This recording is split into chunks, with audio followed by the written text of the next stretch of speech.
if I have to buy a book, what do? AC is running, computer is here, and my mobile is here. I can even go on my mobile and tuck, Amazon.com. I get a book in a few days. Similarly, there are so many other examples. You have railway reservation, for example. If you go to railway reservation center, you don't have to really go and stand in line for so many days and so many hours. And just spend so much time. Now you just go there and just do the reservation. So many reservations are done on the internet these days.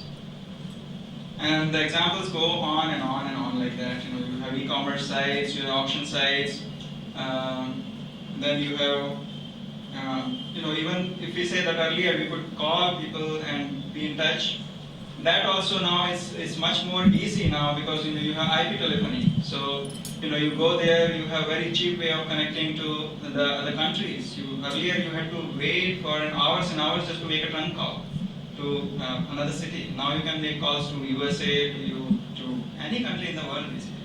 So the IP telephony, all these things would not be possible without internet. So in this age and time, can I even ask this question whether it's a bane or boon? But again, as all good things are there, there is always the second part of other side of every issue. For example, internet still strength. If I have my colleagues, for example, I work in IT company, and my colleagues, if they have hit a problem, if they have debugged something, what do? They go on Google and get some solutions. But again, I see there that the solution that they look for, there are hundreds of solutions listed over there. Now they have to go and pick one which actually suits them. And people are losing so much patience that they don't want to even try and look at the solution and read it properly to find out whether it's even applicable or not. They just go from solution to solution and they just can't spend time on this. So that's the downside there. Another saddening part and very, very threatening part, I would say, is internet pornography. That's so much rampant these days. And to my shock, I went to my hometown around 4 years ago, and I was trying to do some business. I needed to contact my company. I was on vacation, and I just happened to go there. I saw around, say, 15, 16-year-old boy, and he was on the internet site, on the pornography site. It was so saddening to see. Similarly, we have the cyber crimes. They are so much rampant these days. If you go to a bank site, you never know when you will be stolen. So you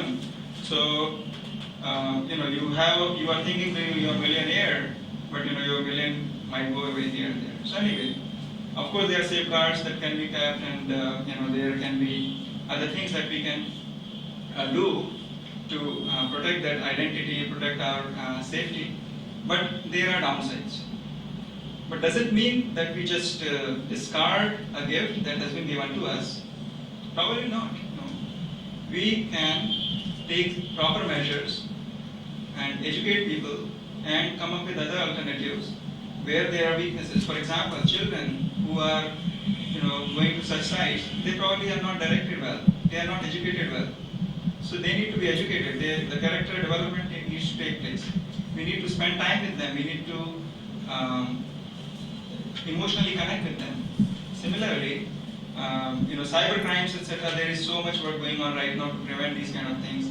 And again, this also depends on morality of the society. So we can take steps to improve the morality of the society by which these kind of things can be reduced. So again, my conclusion would be, my decision would be not to give up this internet, not to just abandon this thing, a great tool that we got. But again, with any great tool, we need proper measures for educating people and to make it more and more useful and remove all the problems that it could generate. Thank you very much.